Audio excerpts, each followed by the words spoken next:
혹시나 있으실까 봐 잠시만 제가 다시 한번 공유하겠습니다. 네, 죄송해요. 제가 요즘 정신이 없어요. 네. 그래서요. 이렇게 언약 성취된 내용들이 과연 분열 왕국 시대 때는 어떻게 될 것인가라고 하는 내용 좀 살펴볼 필요가 있습니다. 아니 이렇게 단일 왕국이 어떻게 분열될 수 있는가라고 하는 내용들을 얘기해 볼 수 있다는 거죠. 그럼 분열 왕국 시대입니다. 한번 같이 읽어보겠습니다. 시작. 분열 왕국 시대. 네, 분열 왕국 시대입니다. 밑에 내용도 한번 읽어보겠습니다. 성취된 하나님 나라의 한계. 하나님 나라가 성취됐는데 한계라고 합니다. 여러분 우리가 오늘 살펴볼 이 분열 왕국 시대라고 되는데 그림을 보게 되면요. 왕관이 두 개가 있어요. 여러분 머릿속에 딱 이미지를 넣었으면 좋겠는데 이 왕관은 두 개는 당연히 북쪽에 있는 이스라엘 나라와 남쪽에 있는 유다 왕국이겠죠. 근데 위에는 이렇게 갈라져 있습니다. 그래서 저 나라는 망했다, 사라졌다, 또 정통성이 없다 이렇게 느끼시면 될 것 같고요. 남유다는 계속해서 존속해 간다라고 얘기해 볼 수 있겠습니다. 그래서요, 여러분들께서 신약 성경을 읽으실 때 유대인이라는 말이 나오잖아요. 유대인 그 말이 유다인에서 나온 겁니다. 그래서 북이스라엘 나라는 이제 망해버렸고 유다 나라만 이제 포로기한 시대 때 복귀해서 유다 나라가 이렇게 이어져 가고 있는 것이기 때문에 그 유다인들이 바로 유대인들, 신약에 나오는 유대인들이라고 해도 여러분께서 기억하시면 되겠습니다. 네, 이제 이 솔로몬 이후에 이 나라가 갈라지는데요. 과연 이 내용들을 어떻게 될 것인가? 라고 하는 내용들, 성취된 나라가 어떻게 한계를 경험하게 되는가 하는 내용들을 함께 오늘 살펴보도록 하겠습니다. 자, 자 넘어가겠습니다. 자, 그래서요. 분열왕국 시대 줄거리입니다. 분열왕국 시대 줄거리. 요거 딱 내용 알면요. 여러분 분열왕국 시대 다 안 거예요. 한번 읽어보겠습니다. 시작. 솔로몬의 죽음 이후 다니엘 왕국은 두 개의 나라로 분열되어 북왕국은 줄기차게 멸망의 길로 갔고 남왕국은 갈팡질팡하며 멸망의 길을 향해 갔다라고 할 수 있겠습니다. 이게 이 내용이 오늘 전체 스토리입니다. 솔로몬 죽음 이후에 다니엘 왕국이었던 나라는 두 개의 나라로 분열하는데 이 두 개의 차이가 있습니다. 북왕국 같은 경우는 줄기차게 이제 망하게 갔고 남왕국 같은 경우는 갈팡질팡했다라고 얘기해 볼 수 있겠습니다. 북왕국은요, 북이스라엘 왕국은 9개의 왕조가 나와요. 왕조라는 말 아시죠? 이제 어떤 혈통이 바뀐 거예요.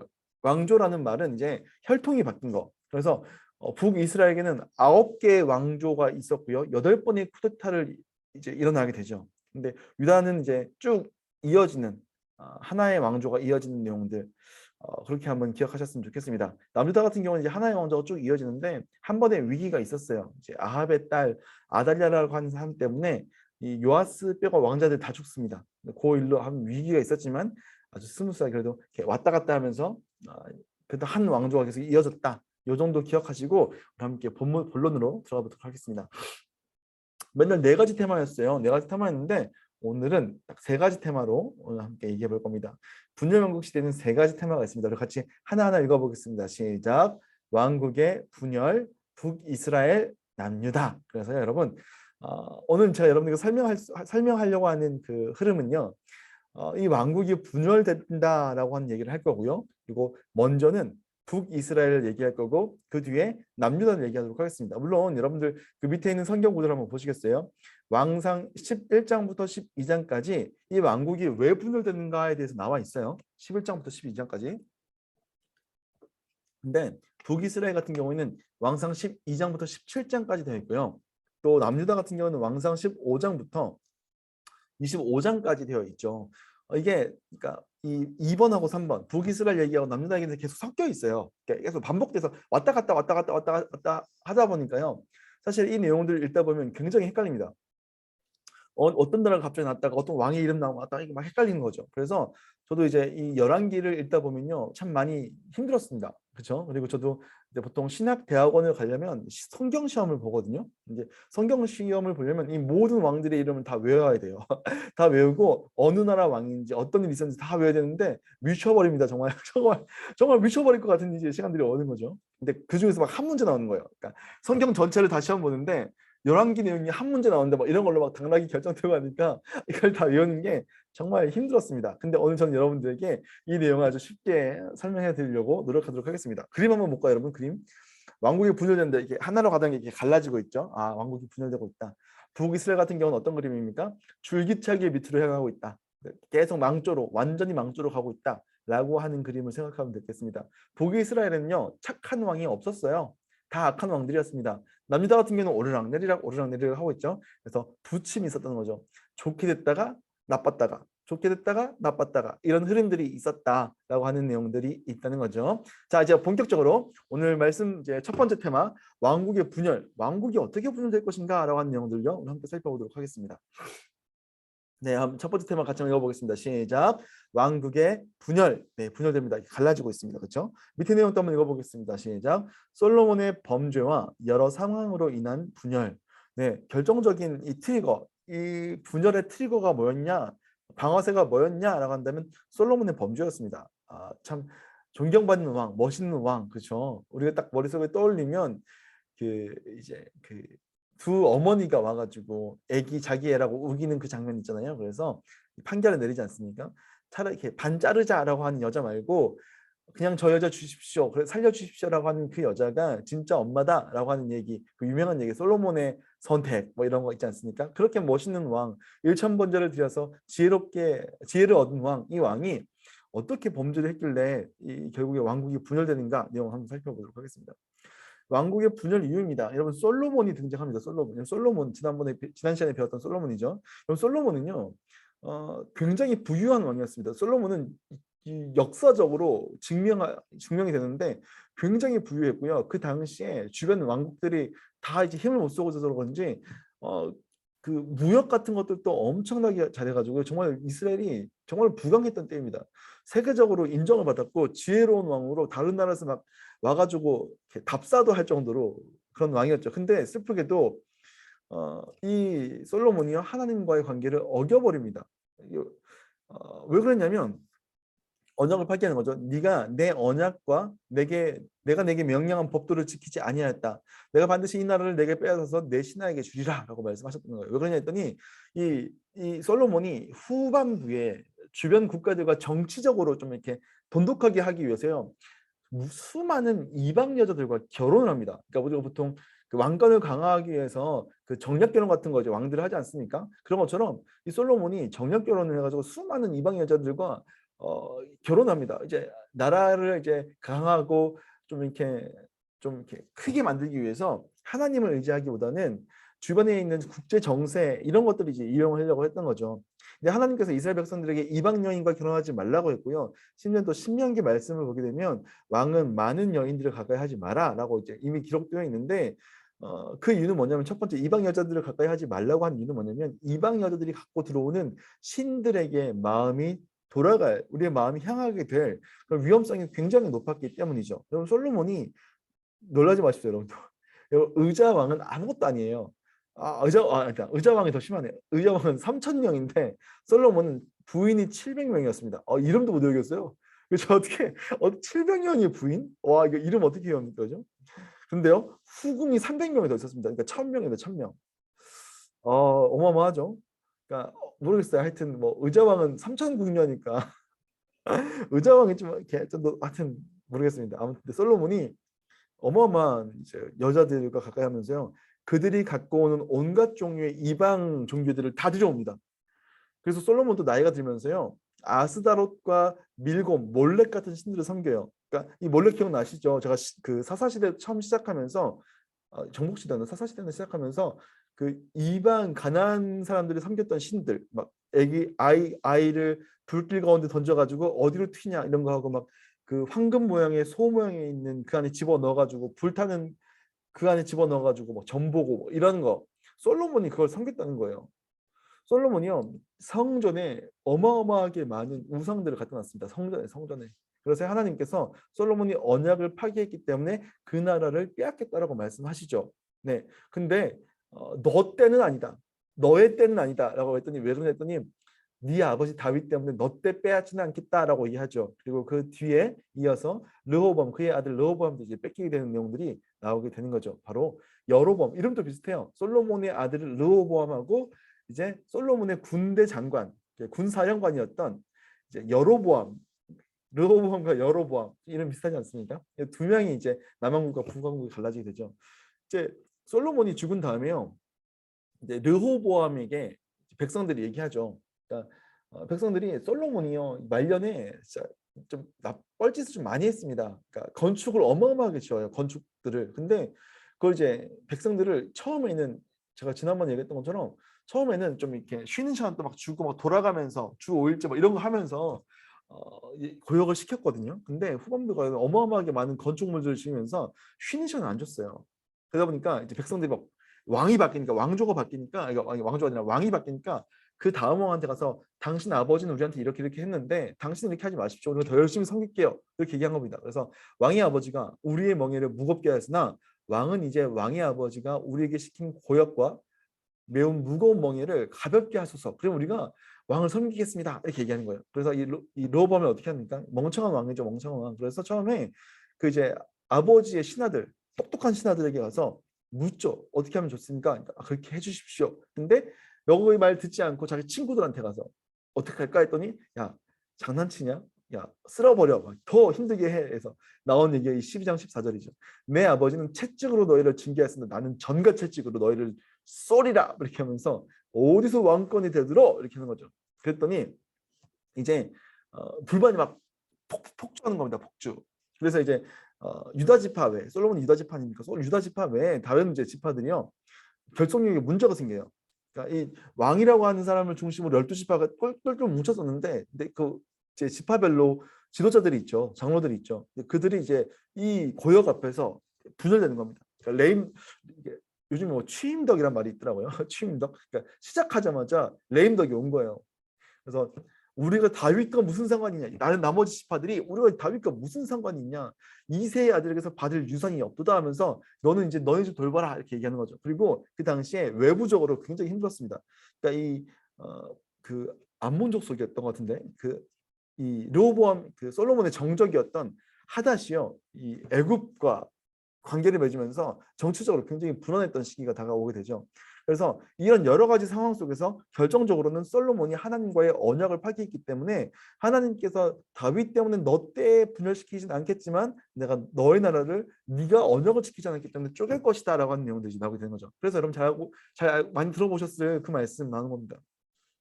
이 아히야 선지자가요. 아히야 선지자가 여로보암을 만나게 되죠. 여로보암을 만나게 되면서 길가에서 그를 만난 다음에 옷을 이렇게 벗어줍니다. 그러면서 뒤에 있는 그림 있지 않습니까? 옷을 이렇게 찢지 않습니까? 옷을 찢습니다. 그래서 이 옷을 찢어가지고 이렇게 얘기하는 거죠. 같이 읽어볼까요? 시작. 여로보암에게 이르되 너는 10조각을 가지라. 이스라엘의 하나님 여호와의 말씀이 내가 이 나라를 솔로몬의 손에서 찢어 빼앗아 10지파를 내게 주고 오직 내 종 다윗을 위하고 이스라엘 모든 지파 중에서 택한 성읍 예루살렘을 위해서 한 지파를 솔로몬에게 주리니 라고 되는 거죠. 그래서 나라가 이렇게 쪼개집니다. 이 지파별로 쪼개지는데 어떻게 쪼개지냐면 여로보암에게 10지파가 가요. 그리고 또 솔로몬에게는 유다와 베냐민만 가게 되죠. 그래서 이제 남왕국이 유다와 베냐민을 합친 영토가 되는 거고 여로보암은 그 나머지 모든 지역들을 다 가져가게 되는 겁니다. 참 참 안타깝죠. 아니 지금 다윗왕국 시대가 좀 오래 갈 줄 알았어요, 그죠? 근데 사울 왕 때 약간 뭔가 조금 이게 일어나더니 다윗 왕 때 그렇게 융성했는데 그 아들 때 참 안타깝습니다. 참 인간의 연약함이라 그렇죠. 진짜 다윗 때 참 하나님의 마음 합한 왕 다윗이었는데 그의 아들 솔로몬 때 이렇게 그 이후에 분열될지 어떻게 알았습니까? 자, 이렇게 얘기합니다. 그럼에도 불구하고 이렇게 해줘. 한번 같이 가보겠습니다. 시작. 그러나 내가 택한 내 종 다윗이 내 명령과 내 법도를 지켰으므로 내가 그를 위하여 솔로몬의 상대되는 온 나라를 그의 손에서 빼앗지 아니하고 주관하게 하려니와 그의 아들에게는 내가 한 지파를 주어 내가 거기 내 이름을 두고자 하여 택한 성읍 예루살렘에서 내 종 다윗이 항상 내 앞에 등불을 가지고 있게 하리라. 이게 무슨 말이냐면요. 하나님께서요. 정통성, 나라의 정통성, 그러니까 하나님 나라의 정통성. 우리 지난 시간에 그 얘기 했었어요. 다윗 언약. 사무엘 상 7장 나오는 사무엘 하 7장이죠. 사무엘 하 7장. 다윗의 왕조가 영원히 지속될 것이다. 그래서 그게 나중에는 이제 그리스도의 계보까지 영원한 왕이신 그리스도까지 간다고 했었잖아요. 그게 이제 다윗 언약. 그 다윗 언약이 이미 다윗에게 하나님께 주신 거예요. 그러니까 그 다윗 때문에 내가 다윗에게 한 약속 때문에 꺼지지 않는 등불을 이 남유다에게 주겠다. 그러니까 무슨 얘기냐? 이 남유다가요 계속해서 이 불이 꺼지지 않고 등불에 계속 기름이 붙어 있어서 이 불이 꺼지지 않겠다. 꺼지지 않게 하겠다라고 하는 약속을 주셨다는 겁니다. 이게 등불 언약이라는 겁니다. 등불 언약. 그래서 이제 보게 되면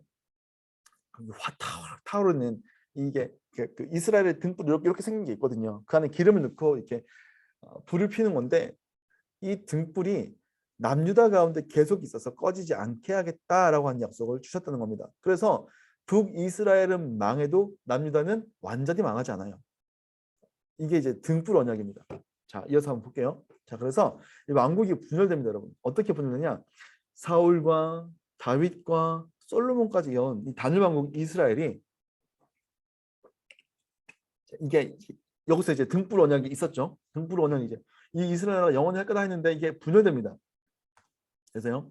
여로보암이라고 하는 이 다윗의 솔로몬의 사람을 맡은 사람들이 장이었던 이 여로보암이 북이스라엘을 가지죠. 그러니까 열지파를 가지고 와서 이스라엘이라는 나라로 북쪽에 분열됩니다. 그리고 솔로몬의 아들 르호보암 때 유다로 분리되죠. 그래서 보통 설교하시는 목사님들이 북이스라엘, 남유다 이렇게 얘기하는 이유가 여기에 있어요. 그러니까 북쪽에 있는 이스라엘, 남쪽에 있는 유다. 우리로 따지면 북한, 남한 이런 개념인 거죠. 그래서 이게 분열됩니다. 이게 이제 정통성이 어디 있느냐? 이 등불 언약이 어디냐면 유다에 붙습니다. 그래서 그러니까 제가 앞으로 오늘 계속 설명할 텐데 이 등불 모양이 있다. 그럼 이제 정통성이 있는 이어지는 나라다라고 생각해 보시면 되겠습니다. 여기 밑에 요 분열되어 있는 이 선을 보게 되면 위가 더 짧고 밑에가 더 길죠. 왜 그러냐면 북이스라엘이 먼저 멸망하거든요. 그러면 아수르라고 하는 나라가 있습니다. 역사에서는 아시리아 강력한 군대를 가졌던 아시리아라고 하는데 성경에는 아수르라고 하죠. 이 아수르가 BC 722년에 이스라엘을 공격해서요. 그들의 포로로 잡아가고 북이스라엘을 완전 초토화시켜서 멸망시켜 버립니다. 그러니까 더 이상 이제 북이스라엘은 역사에서 사라져요. 그래서 여기가 이제 여기 수도였던 사마리아에 이제 그 아수르가 이제 여러 이제 다른 민족들을 집어넣게 되죠. 그래서 나중에 이제 신약 성경을 보게 되면 사마리아 땅 하면 되게 막 불결하게 여기고 사람들 막 안 지나가고 그러잖아요. 그게 왜 그러냐면 민족이 섞였다고 하는 거예요. 유다인들이 그러니까 북이스라엘이 망하고 남유다인 사람들은 바벨론의 포로로 잡혀갔다가 그러니까 바벨론 유수라고 하잖아요. 잡혀갔다가 돌아왔더니 사마리아 사람들이 우리도 같이 뭔가 같이 하자 했더니 너희는 그러니까 우리로 따지면 환양년 옛날에 이런 말 썼잖아요. 고향으로 돌아온 여자들. 그러니까 그 막 청나라에 있는데 잡혀갔다가 돌아왔는데 불쌍한 여자들을 네가 이제 거기서 막 애 가졌다 하면서 환양녀에서 막 욕이 됐잖아요. 환양녀가 욕이 됐지 않습니까? 불쌍한 사람들인데 비슷한 거예요. 그러니까 민족이 섞이고 혼혈이 되는 거예요. 이 피도 혼혈이 되고 신앙도 혼혈이 됩니다. 그랬더니 이제 그게 계속 남아가지고 유대인들이 사마리아 땅 안 밟고 돌아다니고 예수님께서는 들어가시지만 이런 이제 역사가 여기서 나오는 겁니다. 그런가 하면 이제 바벨론 침공이 586년에 유다에게 있죠. 그래서 유다가 포로로 잡혀가게 됩니다. 포로로 잡혀가게 되는 것. 그러니까 완전히 멸망하지 않고요. 남유다에 초토화된 남유다에 남아있는 사람들이 조금 있었고요. 포로로 잡혀갔다가 여러분 잘 아시는 것처럼 다음 주에 하게 될 포로 기한 시대가 이제 그 내용들이 될 겁니다. 그래서 이제 바벨론의 침공으로 이제 좀 더 존속하다 한 150년 정도 더 존속하다가 망한다라고 생각하시면 되겠습니다.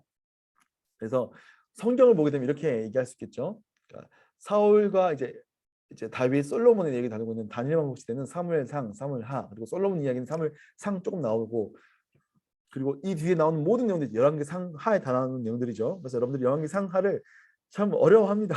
어려워 복잡해서. 그죠? 오늘이 지나고 나면 여러분께서 제가 여러분에게 드린 교재가 있으면 더 이상 헷갈리지 않는다라는 사실을 생각하시면 되겠습니다. 또 역대상, 역대하도 여기 내용들 다루고 있다. 그렇죠? 그래서 역대상은 다윗과 솔로몬의 얘기 좀 다루고 있고 역대하는 솔로몬부터 뒤에 나온 내용들. 요 차이는 앞에 있는 거는 포로로 잡혀가기 전에 기록된 거, 뒤에 역대상, 역대하는 포로로 잡혀갔다가 돌아온 다음에 쓴 내용들이라고 옛날에 얘기했던 기억이 납니다. 자, 어쨌든 전체적인 큰 그림은 이렇게 되어 있는 거예요. 자, 한번 넘어가 보겠습니다. 우리 분열왕국의 영토를 한번 보았으면 좋겠는데요.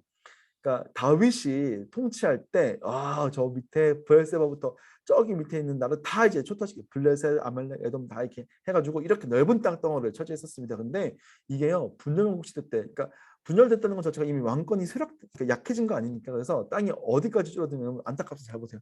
어디까지 줄어드냐? 두두두두 이렇게 줄어들어요. 안타까워. 그렇죠? 남유다 밑에 조금, 북이스라엘 저렇게 좀 저 정도 그러니까 다 뺏겼어요 나라를. 그러니까 안타깝죠. 여기 수도를 보게 되면요. 이제 북이스라엘의 수도는 사마리아 땅입니다. 물론 이게 처음부터 여기는 아니고 처음에는 이제 여로보암이 그 세겜 역사 속에 많이 등장하는 세겜 그렇죠. 이 그 야곱의 딸 디나가 강간당했던 곳 뭐 이런 전부 다 세겜 땅인데 좋은 땅이에요. 그래서 처음엔 세겜 땅에서 이제 수도를 삼았다가 그다음에 이제 오므리 왕조가 들어오면서 본격적으로 이제 사마리아에서 수도를 삼게 되고 남유다의 수도는 예루살렘. 여러분 잘 아시는 예루살렘에서 이제 수도가 되죠. 그러니까 이게 앞으로 얘기할 내용들이 요런 배경 요 이제 요 영토에서 얘기하게 될 겁니다. 자, 한번 들어가 보겠습니다. 분열 왕국의 역사의 흐름이라고 되는데요. 아까 얘기했던 그 얘기 좀 해봅시다.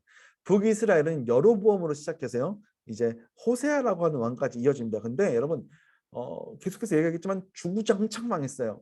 그러니까 완전 그냥 이제 망하려고 달려갔던 나라가 북이스라엘입니다. 그런가 하면 남유다 같은 경우에는 이제 르호보암부터 시작해서 마지막 시드기야까지 갈 때까지요. 오르락 내리락 이런 흐름들이 있었다. 이스라엘, 북이스라엘에 19명이 왕이 있었고요. 남유다에는 19명의 왕과 1명의 여왕이 있었습니다. 그래서 이제 북이스라엘이 어떻게 진행되는가 이렇게 살펴보도록 하겠습니다. 북이스라엘입니다. 여러분 이거 뒤에 왕들이 많이 있어요. 그죠? 그리고 그림을 보니까 왕들이 많이 있고요. 오른쪽에 송아지 한 마리, 왼쪽에 송아지 한 마리가 있어요. 이게 사마리아, 북이스라엘을 드러내고 있는 명확한 그림입니다. 우상 숭배가 심했어요. 그러니까 그 내용 한번 볼게요. 자, 북이스라엘입니다. 북이스라엘. 밑에 있는 내용 한번 읽어보겠습니다. 시작. 여로보암의 길을 따라갔던 불의한 왕국. 여러분 여로보암의 길을 따라갔던 불의한 왕국이래요. 자, 여로보암이라는 왕이 누구냐? 이 왕은요 초대 왕입니다. 아까 얘기했던 것처럼 아히야 선지자에게 옷을 이제 찢어가지고 나눠 받은 그 왕. 그래서 너에게 열주파를 주겠다 했던 그 왕입니다. 근데 이 여로보암의 악한 길이라고 하는 표현이 성경에 되게 많이 등장합니다. 여러분. 여로보암의 악한 왕. 여로보암이 어떤 왕이냐 한번 볼게요. 이게 뭐냐면 망하는 길로 가고 있는 고속도로입니다. 고속도로. 쫙 타고 가는 거예요. 이 여로보암이요 수도를 세겜이라고 하는 곳에 확장한 다음에 이스라엘 백성들을 데리고 거기로 이주를 합니다. 근데 이 사람들이 지금 이 여로보암의 고민이 뭐냐면요. 이들이 다 뭘 갖고 있냐면 여호와 신앙을 갖고 있어요. 여호와 신앙. 여호와 신앙을 갖고 있는데 제사를 어디서 드리게요? 성전에서 드리죠. 성전에서. 근데 그 성전이 어디 있었냐면 예루살렘에 있는 거예요. 아까 여러분 예루살렘이 어디에 어느 나라에 있어요? 아까 보니까 남유다에 있었어요. 그러니까 얘네가 제사만 드리려고 하면 어디로 갈까요? 남유다로 가려고 하는 거예요. 그러니까 여로보암 입장에서는 이제 분통이 터지는 거죠. 내가 지금 이거 이러면 또다시 안 되기 뭐 좀 안 되겠는데 하는 마음이 드는 거예요. 그래서 어떻게 했냐면 여러분 성소를 짓습니다. 그러니까 성전이 있는데 자기들 나름의 성소를 만들어요. 예루살렘처럼요. 그걸 또 어디다 만드냐면 이 베델과 단이라고 하는 곳에 만들거든요. 베델과 단. 그러니까 이 너희가 예루살렘에 갈 필요 없어. 우리가 성소 만들면 돼라고 하면서 하나는 베델에다 두고 하나는 단에다 둔 거예요. 뭘 만드냐면 금송아지를 만들어요. 금송아지를 만들어서 이게 너희를 애굽에서 끄집어낸 여호와 하는 진짜 옛날 했던 짓 똑같이 하고 있어요. 그죠? 근데 이번엔 두 마리예요. 두 마리. 하나는 단이라는 곳에 하나는 베델이라는 곳에 둡니다. 그리고 거기서 이 우상을 숭배하도록 만듭니다. 이에 계획하고 두 금송아지를 만들고 이스라엘아 이는 너희를 애굽 땅에서 인도하여 올린 너희의 신들이야. 이렇게 얘기하는 거예요. 와. 그러니까 처음부터 이제 그러니까 아히야에게도 아히야 선지자가 여로보암에도 그렇게 말하거든요. 그러니까 하나님께서 유다를 이렇게 세워가시겠지만 너도 하나님 앞에서 말 잘 들으면 너희 나라도 크게 해줄 거야라고 약속을 하셨단 말이에요. 근데 시작할 때부터 그 두려운 마음, 내가 인기를 빼앗길까 봐, 내 백성들이 절로 갈까 봐 두려워서 우상 숭배로 시작해 버립니다. 그래서 진짜 비극적이에요. 이게 하나님께서 우리에게 주신 그 신의 산 언약을 완전히 이제 망가뜨려 버리고요. 비극적이게도 이때부터 200년 동안 이 북이스라엘 땅에는요 우상 숭배가 그친 적이 없어요. 네. 이 우상 숭배가 그친 적이 없습니다. 안타까운 일이죠. 여러분 아무데나 성소 짓는 게 왜 문제냐면 이게 그리스도와 연결되어 있어서 그래요.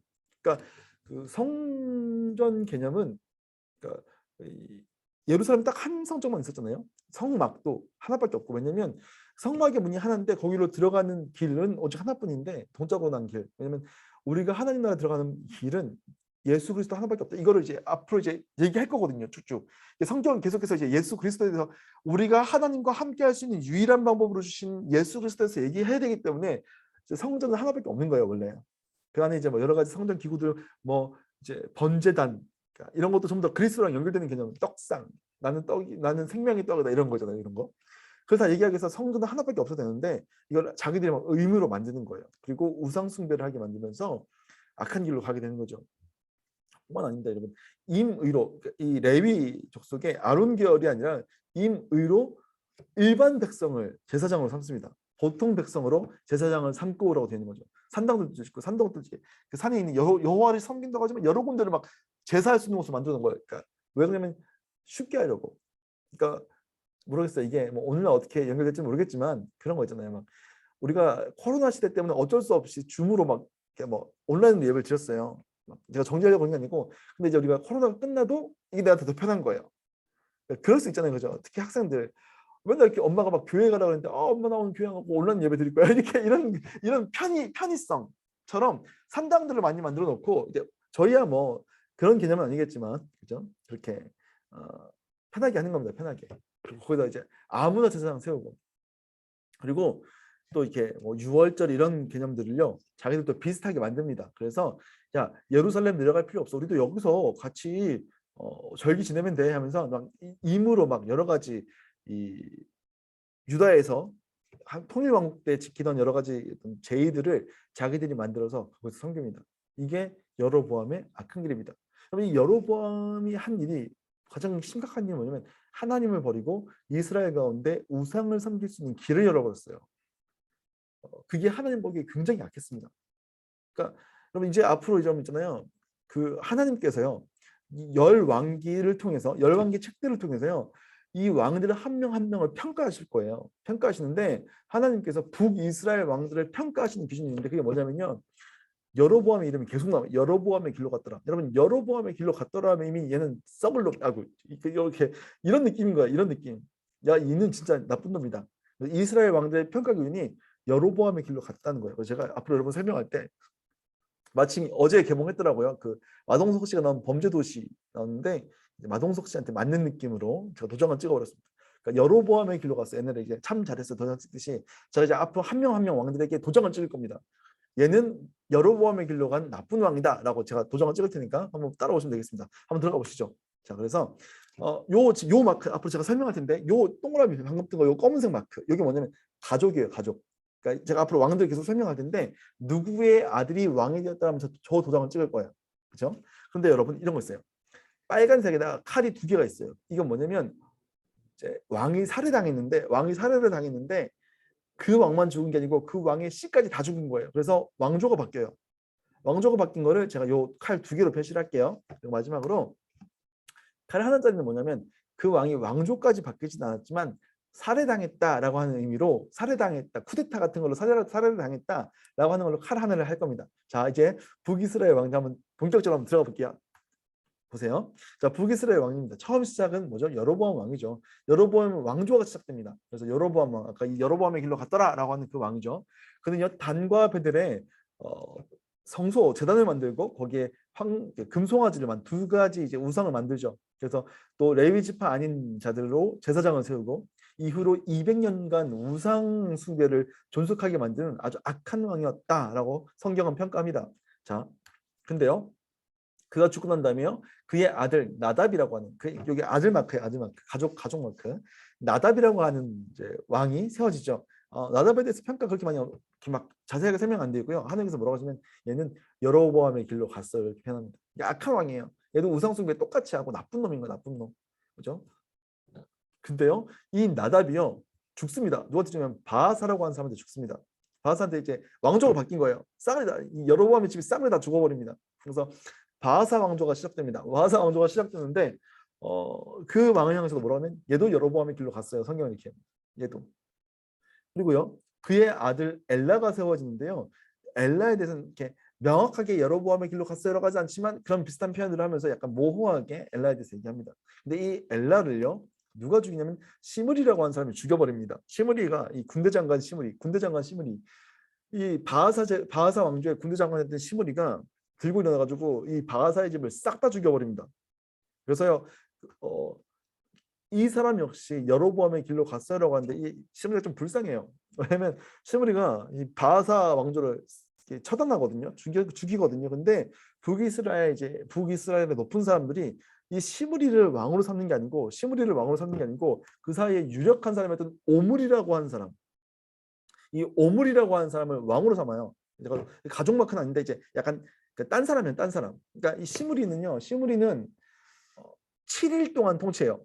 진짜 안타깝지 않습니까? 여러분 막 이제 쿠데타 일으켜가지고 다 쓸어버렸어요. 근데 7일 동안 다스리고 7일 동안 다스린 사이에 이제 그 이스라엘 백성들이 쟤도 비슷한 나쁜 놈이야 하면서 오므리라고 하는 사람을 오므리를 왕으로 세우는데 저 시므리가 그 왕궁에다가 불 지르고 자살합니다. 그래서 7일 천하, 7일 천하가 이어지게 되죠. 이 오므리부터 이제 오므리 왕조가 시작되는데요. 이 오므리는요 수도를 세겜 땅에서 이제 사마리아라고 하는 곳으로 이제 천도하게 되죠. 이제 왕조를 세웁니다. 근데요 이 오므리도요 여로보암의 길로 갔어요라고 이제 성경에서 얘기하죠. 그러니까 다 나쁜 놈, 계속 나쁜 놈만 계속 나오고 있습니다. 하나님 앞에서. 그런데요 이 아들 아합, 그 유명한 아합이 나왔습니다, 여러분. 그 북이스라엘 왕조에서 그 유명한 여러분 잘 아시는 엘리야랑 싸웠던 거죠. 그 아합 역사입니다. 아합은요 성경 북이스라엘 왕조에서 전무후무한 최악의 왕입니다. 최악의 왕. 이제 그의 아내 유명한 악녀 이세벨이 등장하죠. 이때부터 뭐가 생겼냐면요 바알 숭배를 나라에서 지원해요. 그러니까 지금까지요 그 나라의 종교가 뭐였냐면 그 단과 베델에 있는 두 성소에서 금송아지 2마리를 이제 키웠던 거죠. 여호와 하나님이라고 하면서 그 신앙이 있었어요. 그 이제 잘못된 신앙이 있었는데 여기다가 뭘까지 더 추가했냐면 바알 믿는 거를 국가적으로 지원했어요. 그러니까 국교화 시킨 거예요. 그러니까 물론 이제 여호와 하나님에 대한 신앙도 있어요. 근데 여기다가 바알 숭배를 그러니까 이세벨이 갖고 온 이 바알 숭배를 국가에서 지원합니다. 그래서 북왕국 최악의 왕이라고 부르게 되고 여러분 잘 아시는 내용들 쭉쭉 나오는 내용들 갈멜산에서 엘리야와 전투하는 내용들이 나오고 있죠. 그래서 엘리야 선지자가 여기서 나오죠. 그래서 엘리야가 나와가지고 그 비가 내리지 않게 되는 사건들 아시죠? 비가 내리지 않아서 갈멜산 위에서 전투하게 되고 그 전투에서 이겼을 때 이제 큰 이제 하늘 앞에서 이제 기도 이렇게 무릎과 무릎 사이에 머리를 박고 기도하다가 그 사환에게 뭐 좀 저쪽 바다 봐라 달라진 게 없냐 해서 사람 손바닥만한 구름 떠오르는 거 보고 이제 큰 빗소리가 들립니다 하면서 내려가는 그래서 그 아합의 전차보다 빨리 내려가는 이런 모습들 나오는 게 바로 이 엘리야 때인 거죠. 엘리야 선지자가 이 아합 때 등장합니다. 여러분 제가 앞으로 계속 얘기하겠지만 이 선지자가 언제 등장하시는지를 보는 게 굉장히 중요합니다. 선지자가 등장한다 이거는요 하나님께서 너희들 진짜 안 되겠다 좀 돌이키자 좀 맞자 요 내용이 나오면 선지자가 나오는 거예요. 그러니까 선지자가 많이 나오는 왕일수록 이 왕은 진짜 나쁜 왕인 거예요. 이해가 되시죠? 하나님께서 그러니까 뭘까 옛날에 암행어사 보는 거지 악한 놈들 잡으려고 암행어사 보내듯이 하나님께서 선지자들을 보내시는 거예요. 그래서 엘리야가 이때 있었고요. 이 사람도 아합도 여로보암의 길로 갔어요라고 하는 거죠. 네, 그의 아들 아하시아가 등장하고 그 역시 여로보암의 길로 갔어요라고 얘기합니다. 안 그런 놈들이 없습니다, 그죠? 그리고 그의 아들 여호람이 있는데 이 여호람 역시 여로보암의 길로 갔어요. 계속 우상 숭배가 지금 파헤치고 있는 거예요. 하나님을 따라서. 이때 엘리사가 등장하죠. 엘리야가 승천하고 엘리사가 등장해서 이 사역들을 이어가게 됩니다. 우리 잠깐 계속해서 또 왕들이 나오겠지만 잠깐 엘리야 엘리사 얘기 나왔으니까 잠깐만 좀 보도록 하겠습니다, 여러분. 여러분 그 엘리야에 대한 내용들 우리가 참 좋아하고 많이 알고 있죠, 그렇죠? 엘리야에 대한 복음에 대한 내용들이 있습니다, 여러분. 이게 무슨 얘기냐? 이제 이 엘리야에 대한 내용들이 이렇게 17장, 18장, 19장에 나오거든요. 보게 되면 이렇게 나옵니다. 그래서 이 엘리야를 통해서 하나님은 뭘 보여주고자 하시는가라는 얘기를 하는 겁니다. 이 장소는 이제 그리스나가 사절반, 뭐 갈멜산, 호렙산 이렇게 되어 있지만 다 아시는 내용들입니다. 이 엘리야가 좀 등장해가지고요, 기근이 닥친 겁니다. 그래서 이제 이런 상황은 뭐냐면 죽음의 분위기가 막 물씬 나는 거죠. 다 이제 먹을 게 없고 그래서 막 심지어는 왕조차도 아합 왕조차도 자기 스스로 직접 자기 부하들 데리고 물 찾아가지고 돌아다니는 얘기가 나오는 이런 상황들 아주 비극적인 상황. 왜냐면 그 땅에 하나님을 온전히 섬기지 못했기 때문에. 그래서 그때 이제 엘리야를 통해서 선포된 거 뭐냐면 이제 빵 한 조각을 달라 뭐 이런 얘기들 그 사르밧 과부에게 가서 이제 내가 배고픈데 뭐 줄 거 없냐? 이것밖에 없습니다. 나 달라. 이런 얘기 나오지 않습니까? 나 달라. 그랬더니 이제 가루와 기름이 없어지지 아니하라면서 먹을 게 많이 주는 이런 얘기도 나오게 되죠. 그러니까 굶어 죽을 때는 거예요. 이 과부조차도 우리는 이것밖에 먹을 게 없고 이거랑 요거 만든 다음에 우리 아들이랑 같이 먹고 죽을 것 같아요. 이런 얘기를 하는데 그 빵을 달라고 하면서 그 죽음이 가득한 곳에 완전 포기할 수밖에 없는 곳에 생명을 만들어내시는 하나님을 보게 하세요. 자, 생명을 만들어내시는 죽음 가운데 생명을 만들어내시는 분이 누군가 하는 거예요. 또 그 이후에 어떻게 됩니까? 그 아들이 죽잖아요. 그 아들이 죽는데 아들 죽었다고 막 그러니까 네 아들 살리라 하면서 살려버리는 사건들. 18장에 가면 이제 갈매산 나오죠. 또 이제 오바댜 이 아합 왕의 신하였지만 사실은 선지 생도들을 지키기 위해서 애썼던 오바댜. 나중에 뭐 제가 오바댜 설교할 수 있는 기회가 있을지 모르겠지만 진짜 너무 감동적인 이야기인데 오바댜를 통해서 엘리야를 만나는 내용도 나오죠. 이 오바댜랑 아합이랑 물 찾아 막 돌아다닙니다. 그러면서 이제 이게 오바댜가 야 왕이 너를 찾아 엘리야. 너가 안 오면 내가 죽어. 내가 죽으면 선지생도들 다 죽어. 뭐 이렇게 얘기하는 장면들 나오는 게 이 갈멜산 사건의 배경이죠. 그래서 갈멜산에서 이제 바알 선지자 400명 또 이 뭐죠? 아세라 선지자 450명 이렇게 같이 해가지고 850명이랑 전투를 벌이죠. 여러분 아시는 그 제단 쌓아가지고 불 떨어지는 그 내용들. 그때 이제 엘리야가 얘기하는 게 뭐냐면 비가 내리지 않 누가 비를 내리게 할 것인가? 어느 신이 비를 내리게 할 것인가? 너희가 오늘 선택해라. 너희가 바알을 섬길 것인지 여호와 하나님을 섬길 것인지 선택해라 하는 장면들 나오고 그 이후에 하나님께서 불을 내리시고 큰 비를 내리시는 장면들이 나오죠. 비를 내리시는 게 누구냐는 거예요. 그러고 나면 이제 호렙산으로 가게 되죠. 이제 그럼에도 불구하고 이 싸움에서 승리했음에도 불구하고 이세벨이 끝내주는 사람입니다. 안 쫄아요. 내가 엘리야를 반드시 죽여버리겠다라고 하면서 얘기하죠. 그래서 엘리야가 좁니다. 엘리야가 쫄아가지고 광야로 튑니다. 그러면서 막 하나님 앞에 원망하게 되죠. 왜 나를 다 죽고 나만 남았는데 아주 막 이렇게 이 광야에서 막 죽어가는 그때 막 그런 이제 상황들이 연출되죠. 하나님께서 이제 이제 비둘기를 보내셔가지고 까마귀를 보내셔서 먹이시는 장면도 나오게 됩니다. 근데 그때 하나님께서 이 엘리야를 호렙산에서 부르시죠. 네가 여호와의 산 서리라 하면서 그 결과 어떻게 되냐면 그 과정 속에서 하나님께서 엘리야를 위로하시고 음식물을 제공하시고 너의 사역은 여기까지다. 엘리사에게 너의 사역을 넘겨라라고 하면서 이제 하는 장면들이 나오게 되죠. 여러분 이 내용들 통해서 우리가 알 수 있는 건 뭐냐면요. 이거예요. 생명은 누구에게 있는가? 그러니까 지금 이 죽음이 만연한 거예요, 여러분. 모든 사람이 다 죽을 수밖에 없어요. 근데 이때 너희는 뭘 선택해야 되냐면 너희가 믿는 수많은 우상들이 아니고 너희의 진정한 생명이 공급되는 여호와이기 때문에 여호와를 선택해라. 오직 여호와께 생명이 있다라고 하면서 얘기를 하고 있는 겁니다. 그래서 우리는 이 엘리야 얘기를 통해서 진짜 참 신이 누구냐, 진짜 생명을 주게 하시는 분이 누구냐. 오늘날 따지면 우리가 우리에게 생명을 얻게 하고 더 풍성하게 하시는 분이 누구냐. 요한복음 10장 10절에 있는 내용들이죠. 내가 온 것은 너희에게 생명을 주고 더 풍성하게 하려고 왔다는 이 말씀처럼요. 여호와의 생명이 있다 이걸 선포하고 있는 거예요. 그 죽음의 땅 가운데. 이게 북이스라엘 가운데 하나님의 마음이었어요. 너희가 지금 계속 패망의 길로 가고 있는데 제발 우상들을 부셔버리고 나에게로 돌아와라라고 하는데 안 돌아와요. 그죠? 그래서 엘리야의 사역은 거기서 끝납니다. 근데 이제 엘리야는 이제 회오리 바람 타고 이제 하늘나라로 떠나죠. 그때 이제 누가 후계자가 되냐면 엘리사라고 하는 사람이 후계자가 됩니다. 그 뒤에 그림이 이제 희미하게 보이는데 여러분 저 머리 없는 사람이 이제 나이가 많아 보이기 때문에 엘리야고 이제 옆에 머리띠한 사람이 엘리사라고 보는데 아닙니다, 여러분. 엘리사가 대머리였습니다. 안타깝게도.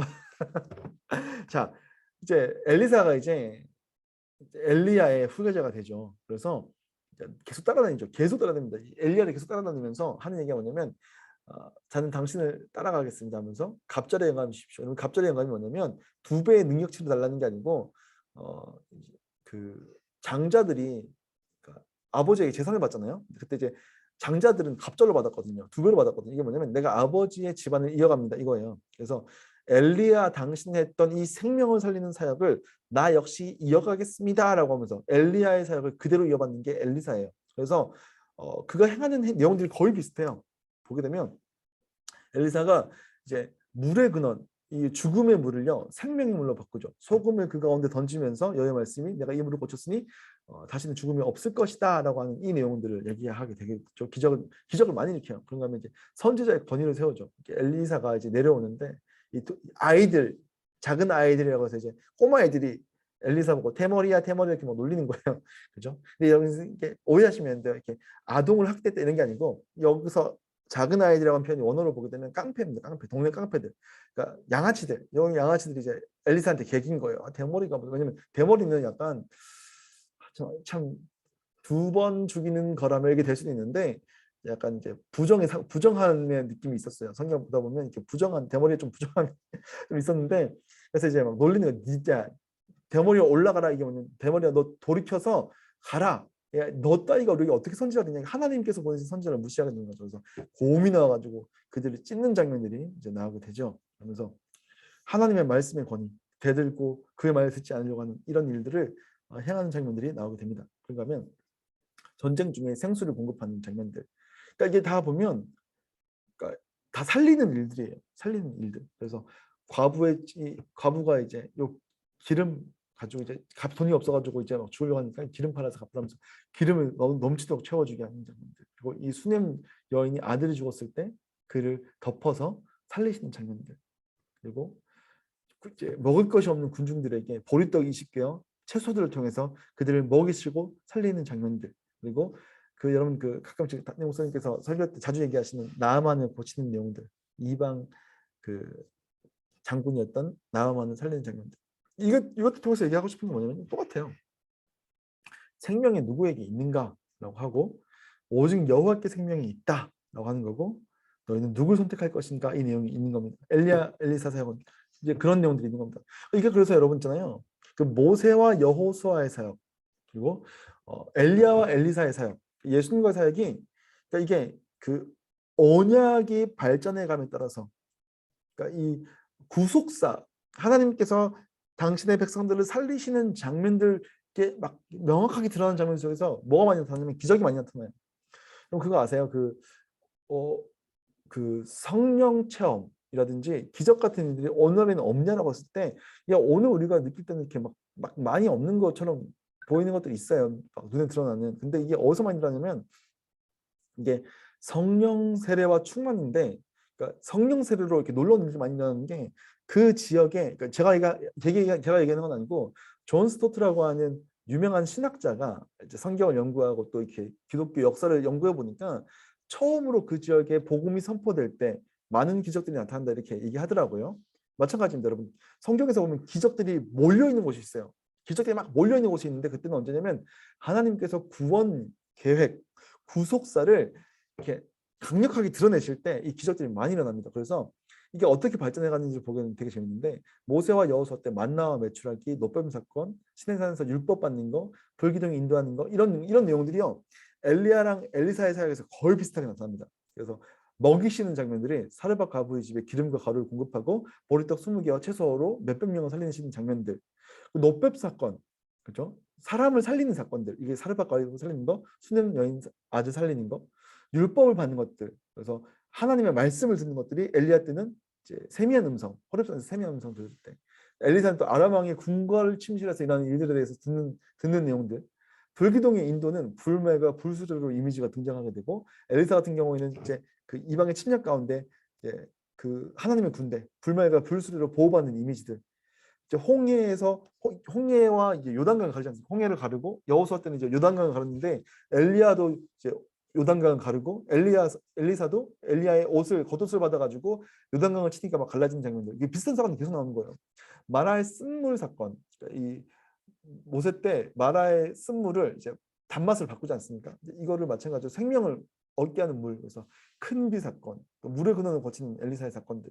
그리고 이제 모세가 묻힌 곳을 모는 것처럼 엘리사도 승천하게 되고 엘리사는 이제 매장당한 사람 그 접촉한 사람들을 살리는 장면 이런 장면이 나옵니다. 세례 요한과 예수님 때도 딱 보면요, 여러분 잘 아시는 것처럼 오병이어 사건, 먹이시는 사건, 칠병이어 사건, 그리고 나인성 과부의 아들 살리고 또 나사로를 살리시는 장면들. 그리고 변호사에서 이 모세와 엘리야를 만난 이 앞에 있는 많은 기적을 일으켰고 또 많은 기적을 일으켰던 엘리야, 모세를 변호사에서 만나시죠. 그리고 불로 세례를 줄 것이다, 성령 세례를 줄 것이다 얘기하는 것들. 여기서는 이제 물을 가르는 얘기가 하늘을 갈라버립니다. 요단강에 세례 받을 때 하늘이 갈라지고 또 십자가에서 이 막힌 담, 성전 성소에 있는 휘장을 위해서 쫙 찢어버리면서 막힌 곳을 갈라버리시는 사건들. 쓴물을 갈라는 건 이제 물을 포도주로 바꾸시고 죽은 거에 대해서는 부활하시고 승천하시고 다시 오실 것이다 이런 얘기가 이어지면서 여러분 이 구속사에서 이런 일들이 이거 바바박 엘리야 엘리사 사건 때 터져나오면서 요걸 통해서 우리가 앞으로 일어날 오늘 우리에게 주신 구원이 무엇인가를 떠올려볼 수 있게 되는 그림들이 이미 여기서 제공됩니다. 재밌죠? 재미없습니까? 이어서 보도록 하겠습니다. 그래서요 이 여호람까지 이제 여로보암의 길로 갔어요 하고 엘리사가 여기서 등장합니다. 그 이후에 여러분 그 유명한 예후가 등장합니다.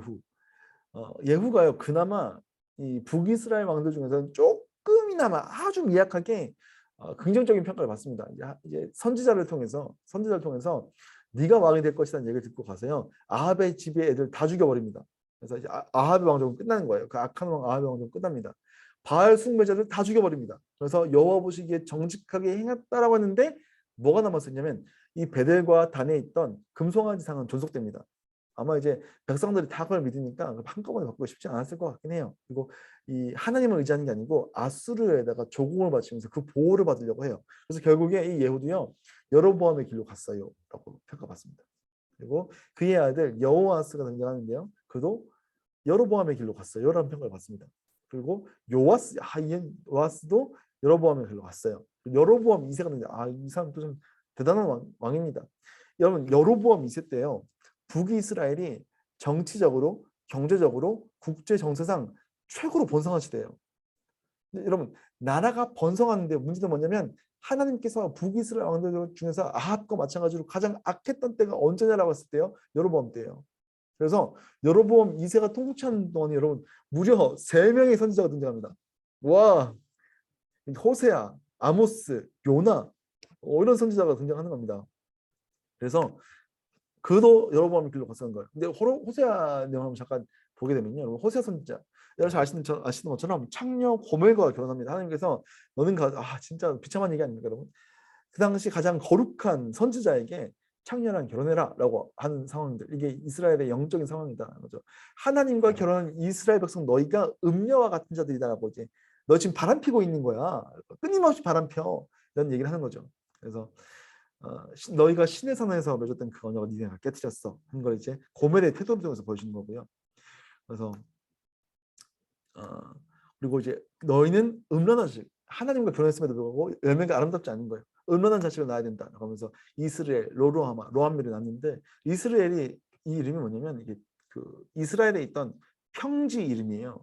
이게 되게 넓은 평야거든요. 뭐 나주평야 이런 것처럼.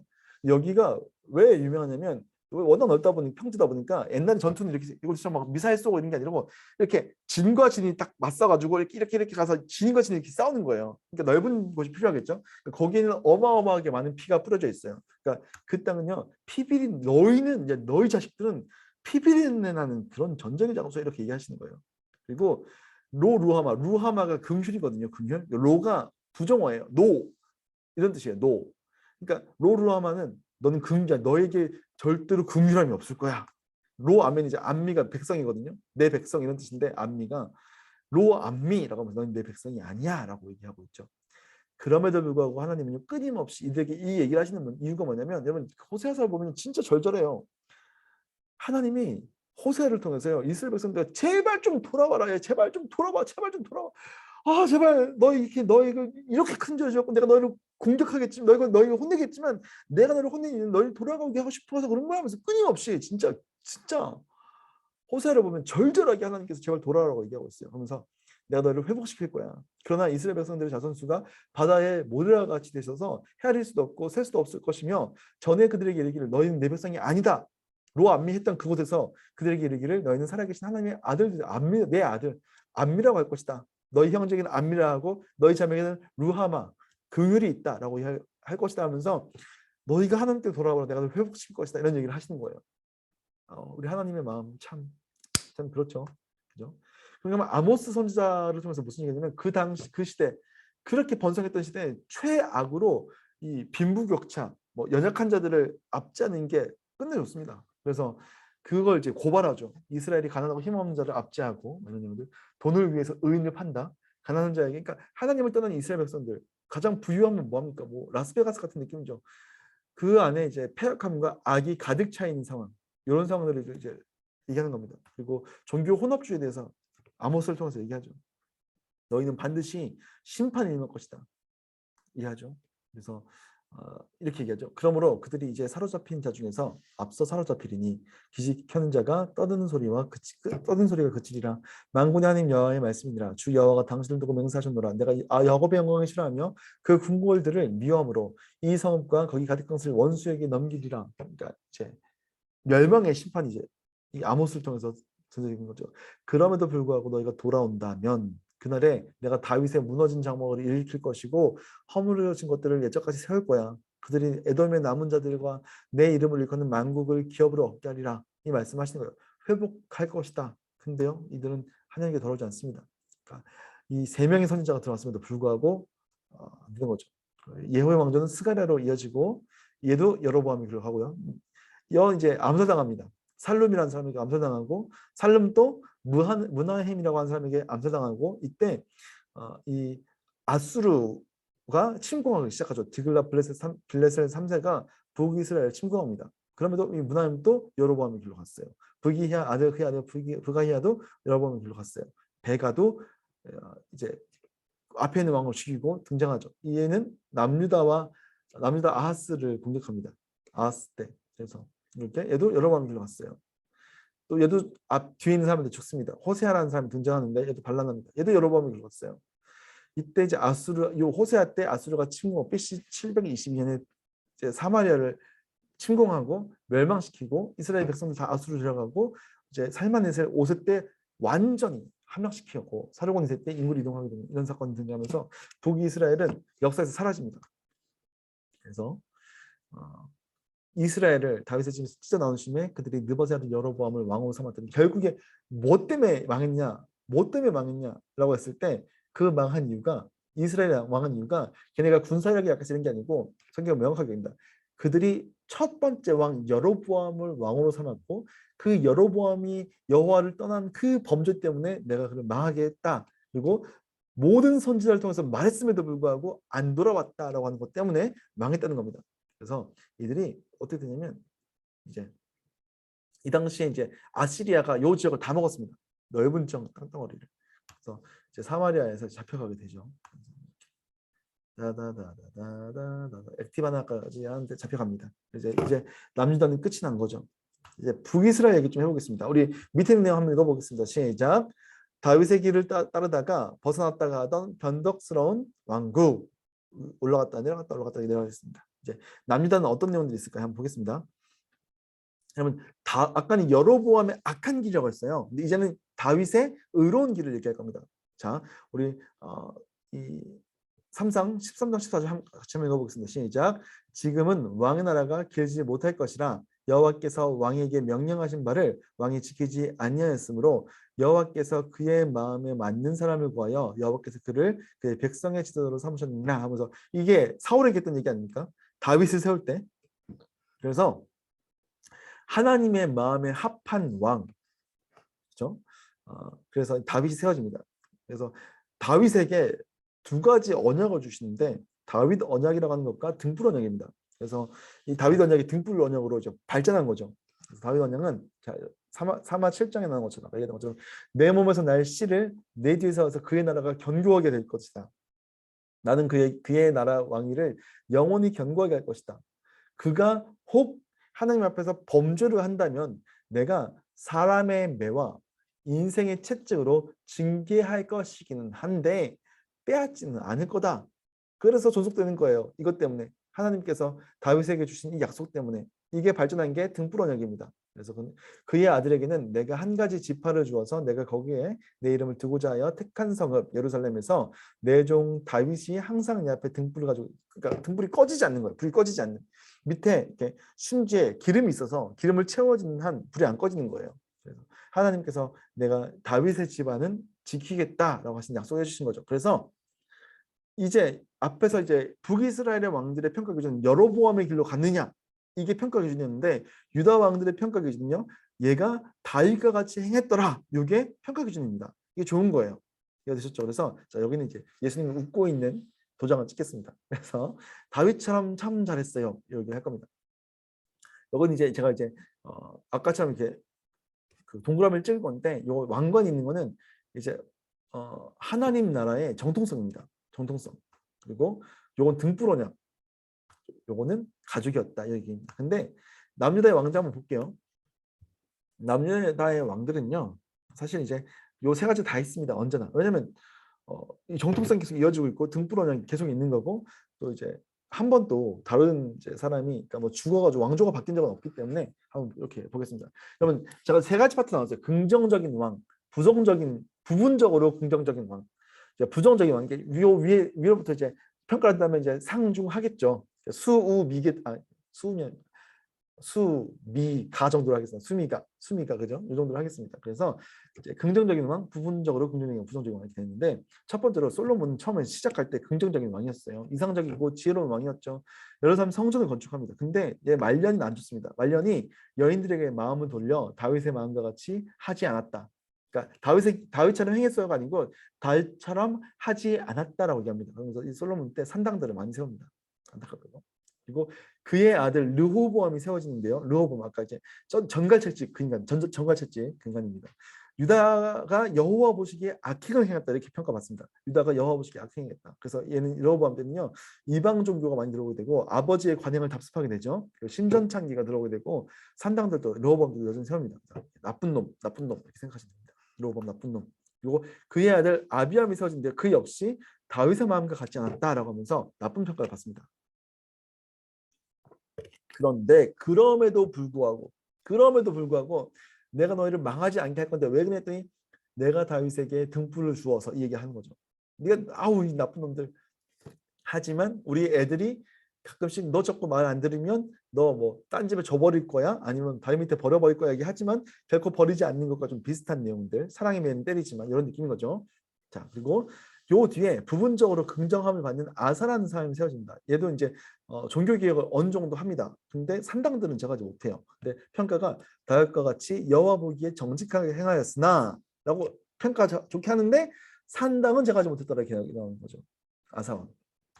자, 그 이후로 다른 왕이 또 등장합니다. 그의 아들 여호사밧이 세워지는데 그 역시 부분적으로 긍정적인 평가를 받죠. 여호와 보시기에 정직하게 행했다. 그러면서 재판관들이 임명하게 되고 레위인들을 제사장으로 복귀시키죠. 근데 산당들은 제가 안 했다라고 제 평가를 얘도 받는 겁니다. 여호사밧. 근데 그의 아들 여호람이 등장하게 되는데 그는 여호와 보시기에 악하게 행합니다. 여호람은. 그리고 아까 얘기했던 그 북이스라엘의 최악의 왕 아합과랑 사돈을 맺어요. 그렇죠? 그래서 이제 아합의 딸과 결혼하게 되죠. 그리고 그 아합의 딸과 결혼하면서 예루살렘 주민들을 음행하게 합니다. 이게 우상 숭배를 하게 만듭니다. 여호람. 예. 근데 그럼에도 불구하고 이 악한 것과 어울리고 똑같이 악해지지만 그럼에도 하나님께서 얘를 망하지 않게 하는 이유는 등불이 다윗 때문에 등불이 있었다. 이 얘기 또 나옵니다. 그렇죠? 하나님이 참 오래 참아주시죠. 우리에게도 마찬가지로 그죠. 그의 아들 아하시야 그 역시 여호와 보기에 악하게 행했다. 그 역시 아합 가문이죠. 아달랴의 아들입니다. 여호람의 아내 아달랴의 아들인 거죠. 네.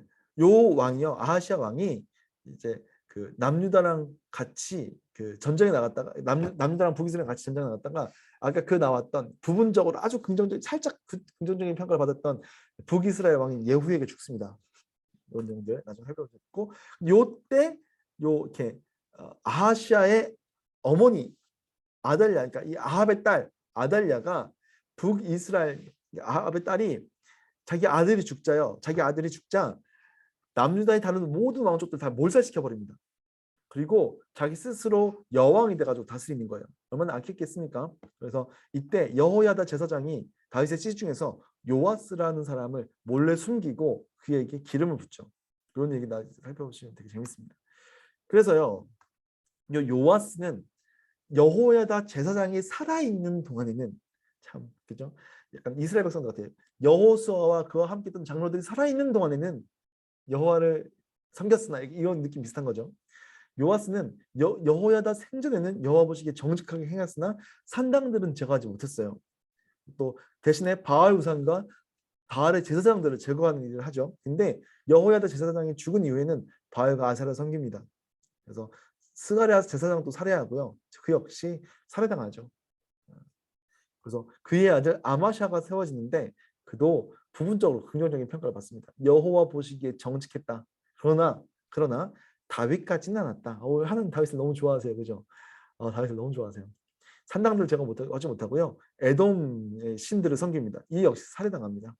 그의 아들 아사랴, 우시야라고 표현되어 있는 역대기인 우시야라고 표현되어 있는데 여호와 보시기에 정직하게 행하였으나 산당들은 제가 하지 못했다라고 하면서 문둥병에 걸립니다.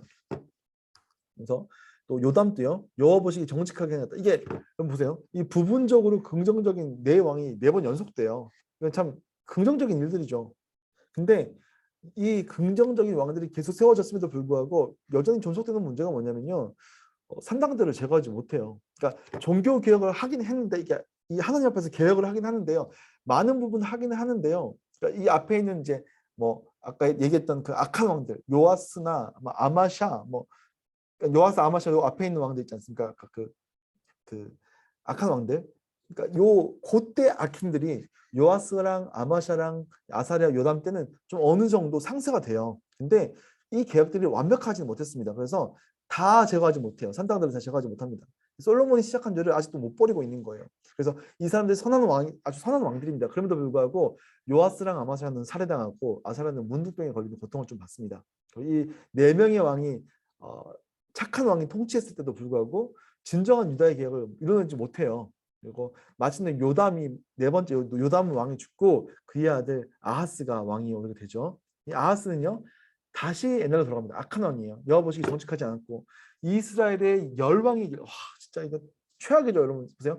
남유다의 왕인데요. 어디랑 연결시키냐면 북이스라엘 여로보암의 길로 갔다가 이런 거랑 연결시키는 거예요. 그의 아들 막 불사르면서 이렇게 점치고요. 산당에서 제사 드리고 또 이제 나라를 지켜야 되는데 하나님께 의탁하지 않고 아수르에게 요청하는 이런 장면들이 요 아하스 때 계속 등장하고 있습니다. 네, 그러니까 이 아하스를 성경에서 이렇게 표현한 이유가 뭐냐면요, 이스라엘의 왕들이 여로보암의 길로 행한 결과 마침내 포로로 가고 멸망할 수밖에 없었던 것처럼 만일 유다가 계속해서 잘못하게 되면 똑같이 될 것이라는 걸 좀 보여주는 장면으로 요 장면이 쓰여지게 되는 겁니다. 이때 여러분 잘 아시는 이사야 선지자, 그러니까 악했던 왕이니까요. 악한 왕이었으니까 이때 그 유명한 이사야 선지자와 미가 선지자가 이때 등장하고 있는 겁니다. 그래서 남유다 최초로 여로보암의 길로 가서 도장 찍히는 인간이 이 아하스라는 사람입니다. 그렇죠? 이사야 선지자 한번 볼게요, 여러분. 이사야 선지자는요 반역하는 백성들에 대해서 하나님이 이사야 선지자를 통해서 혼냅니다. 그래서 범죄한 나라여 허물어진 백성이여 행하게 종자다라고 얘기하죠. 너희는 반항하는 자녀고 불공정한 성읍이고 절개 없는 여자고 우상으로 가득한 땅이다. 너희는 결코 열매 맺지 못하는 포도밭이다 라고 혼내시는 거죠. 근데 왜 그런가 봤더니 그들은 왜 그러냐면 눈이 멀고 듣지 못한 자라는 거예요. 너희 못 듣는 자들아 들으라. 너희 맹인들아 밝히보라. 너희는 지금 귀머거리야. 너희는 지금 맹인들 뭐에 대해서요? 하나님에 대해서요.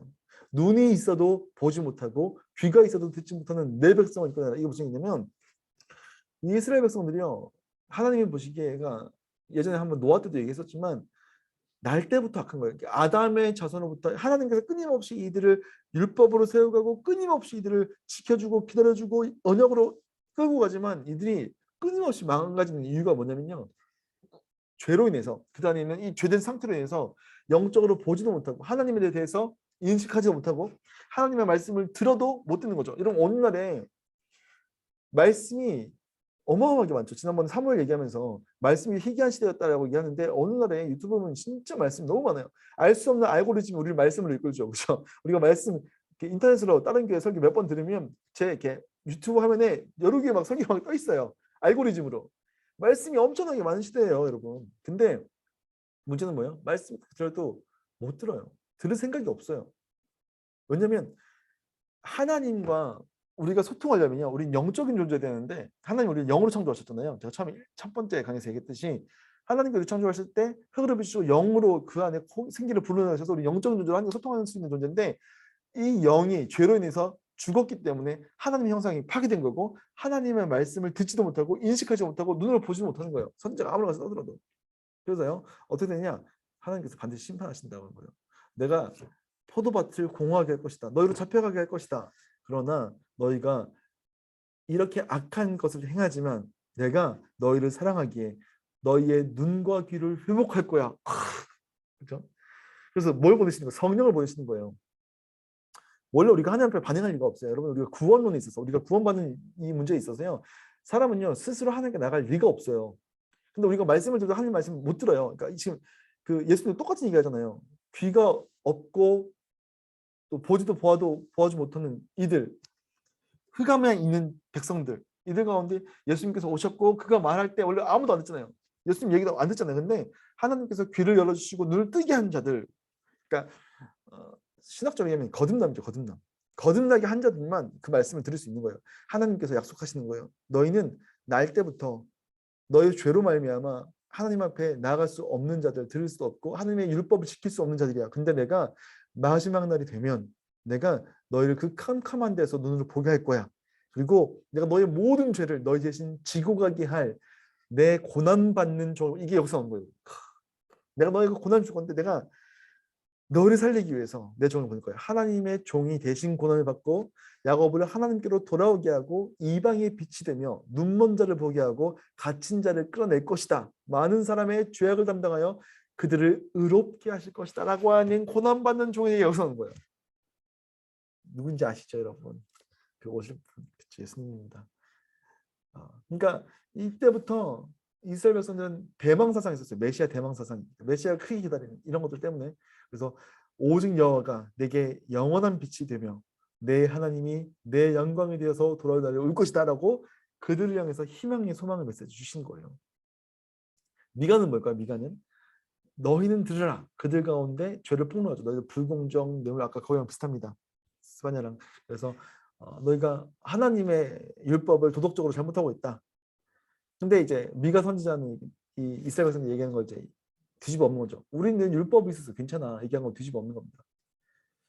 너에게 반드시 심판이 있을 것이다. 그러나 남은 자들, 그 유명한 남은 자가 여기서 남은 자들을 내가 완전히 진멸하진 않을 것이다. 내가 너희를 남겨놓을 것이다. 그리고 언젠가 마지막 날에는 성전이 있는 그 산을 굳게 설 것이고 많은 민족이 이리로 모일 것이다. 그리고 이게 마태복음에 나오는 그 유명한 말씀.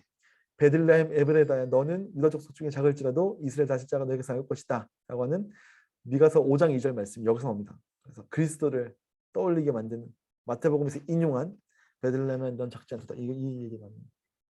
자, 그래서 이 아하스를 지나갑니다. 아하스 다음에 누가 등장하냐? 히스기야. 와, 여러분 별 3개, 별 3개 붙죠. 남유다에서 최고, 남유다 최고 히스기야 왕 여기서 등장합니다. 여러분 그 좋아하시는 히스기야 왕.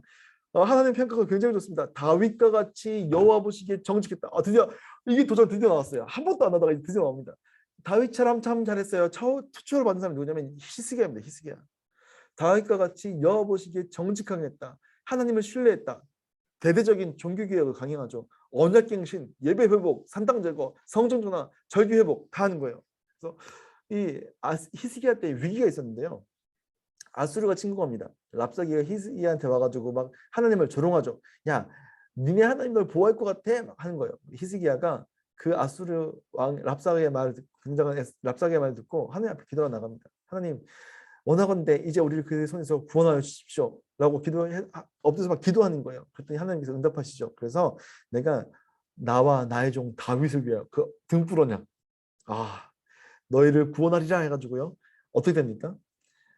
이 밤에 여호와의 사자가 나와서 아수르 진영에서 군사 18만 5천 명을 친지라. 그냥 아침에 나와서 봤더니요. 다 죽어 있었대요. 시체만 남았대요. 하나님께서 그들을 보호하시는, 그 기도에 응답하시는. 그래서 히스기야하면 뭡니까? 기도의 그 어떤 아이콘 아닙니까? 기도의 아이콘.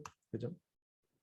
또 기도에 대한 내용은 또 이렇게 나온 거죠. 우리와 함께 하시니까 그와 함께 하는 자보다 크니 그와 함께 하는 자가 육신의 팔이요 우리와 함께 하시는 분은 여호와 하나님이다. 안심하니라. 이 모든 백성들이 히스기야말로 안심하는 장면들, 하나님 잘 섬겼다고 했겠죠. 네. 근데 질병이 있었죠. 아시는 것처럼. 근데 히스기야가 병들어 죽게 됩니다. 그래서 이사야가 와가지고 당신은 이제 죽을 겁니다. 이제 삶을 정리하십시오. 의사가 얘기하듯이 얘기하죠. 그랬더니 히스기야가 여기서 그 유명한 벽 보고 기도하기 여기서 나옵니다. 벽 보고 기도하기. 그래서 내가 전심으로 쉽게 간절히 구하오더니 막 통과가 오는 거예요. 하나님께서 약속하죠. 15년 더 살게 해줄게. 내가 나를 위하고 또 내 종 다윗을 위하여 이성을 보호하리라 하셨다. 그래서 내용 나옵니다. 근데 이제 히스기야의 역사의식이 좀 아쉽죠. 뭐냐면 히스기야가 이제 병이 나은 뒤에 신흥 국가 바벨론의 사신들이 축하를 옵니다. 바벨론에서 이 히스기야의 나라가 융성하니까 또 이렇게 옵니다. 또 병이 나은 뒤에 축하를 오는데 이때 자기가 이제 히스기야가 자기가 좀 이렇게 잘나 보이고 싶었어요. 그래서 교만하게 자기 치적을 과시하고 싶어서 막 이 궁에 있는 창고 여러 가지 막 보여줘요. 막 이것도 있고요, 저것도 있고 안 보여준 게 없다 할 정도로 다 보여줍니다. 뭐 그것 때문에 나중에 바벨론이 침공하겠죠.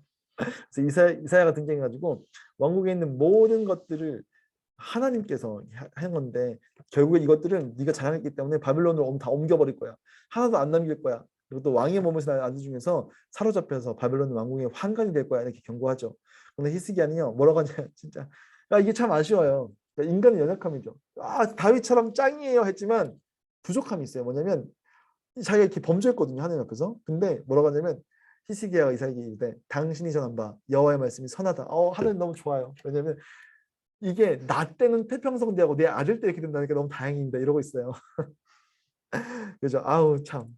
나 때 아니니까 다행이네요. 이러고 있는 겁니다. 그의 어떤 역사적인 인식의 한계를 보여주는 거죠. 우리는 그걸 통해 알는 게 뭡니까? 참 완전한 사람은 없구나 알게 되는 겁니다. 그러면 어쨌든 히스기야는 짱이에요 합니다. 근데 문제는 뭔지 아십니까 여러분? 그의 아들이요 최악이에요. 므낫세가요 여호와 보시기에 악행을 행하고 산당 재건 바알과 아세라 숭배합니다. 이 아버지가 그렇게 살았는데 마치 그 유명한 목사님 밑에서 약간 양아치 같은 아들이 나오죠.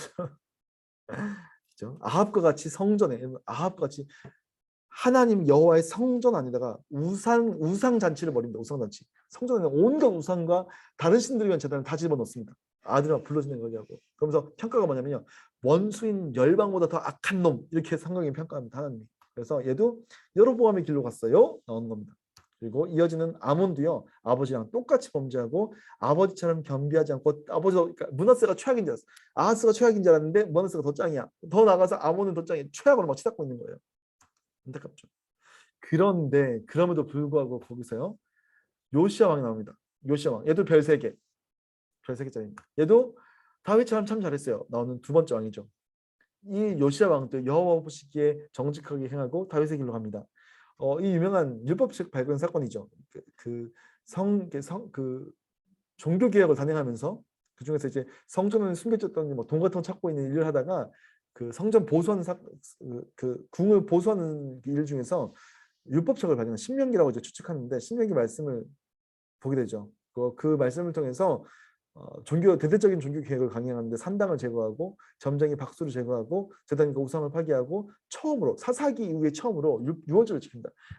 말이 사사기지 사사기 언제 어느 시대예요 사사기가 그때 이후로 유월절이 지켜진 적이 없어요. 근데 처음으로 요시야 때 지켜지게 됩니다. 그래서 요시야의 종교개혁 잠깐 보기 하면요. 요시야 이야기를 약간 이렇게 제가 한번 설교 때도 했었는데 이렇게 교차 대구법으로 그에 대한 평가는 여호와 보시기에 정직하게 행했다. 그 여호와께 마음을 돌이켰다. 왜 그런가 했더니 율법서를 발견해서 이 율법서를 듣자마자 이 율법서 왜 중요하냐면요. 이 신명기 말씀에 왕의 제도가 나와요. 그래서 왕은 반드시 율법책을 늘 끼고 다니고 율법책을 주야로 묵상하고 뭐 이런 게 나오거든요. 근데 율법책이 그때까지 없었어요. 잃어버렸어요. 없어졌었어요. 근데 그걸 이제 발견하게 된 거죠. 그 말씀을 읽고 옷을 찢습니다. 그래서 그 말씀에 대해서 우리가 이렇게 죄를 지으면 재앙이 된다라고 하면서 이제 언약갱신을 하죠. 그래서 언약책에 있는 모든 말씀을 읽고 여호와께 순종하고 그 율법책에 따라서 이 패불밖에 이게 뭐냐면요. 패하고 불사르고 빻아버리고 깨부셔버립니다.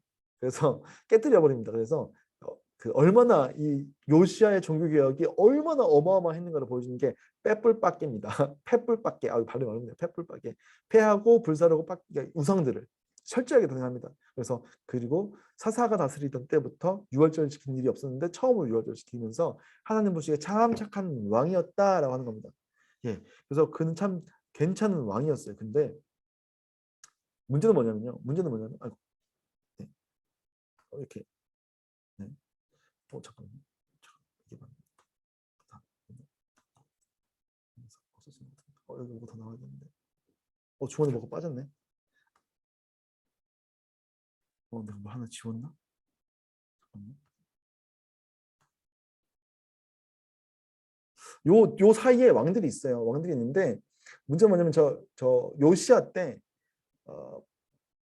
많은 선지자들이 등장해요. 많은 선지자들이 등장해서 그 많은 선지자들이 등장하고 예레미야부터 시작해서 여러 선지자들이 등장하는데 요시아가 참 좋은 왕이었는데 그때 등장하는 이유가 뭐냐? 잠깐만, 저 너무 아쉽다. 제가 이거 잠깐만요. 요거는 제가 그냥 넘어가면 안 될 것 같아요. 잠시만.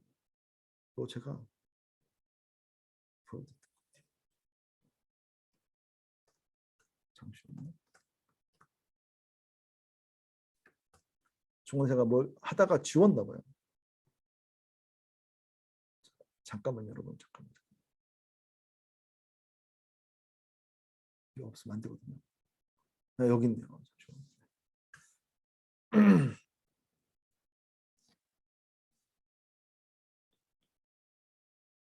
보이시죠? 보이시나요? 안 보여요? 잠깐만요. 안 보입니다. 네, 안 보여요. 잠시만요. 네, 잠시만 다시 할게요.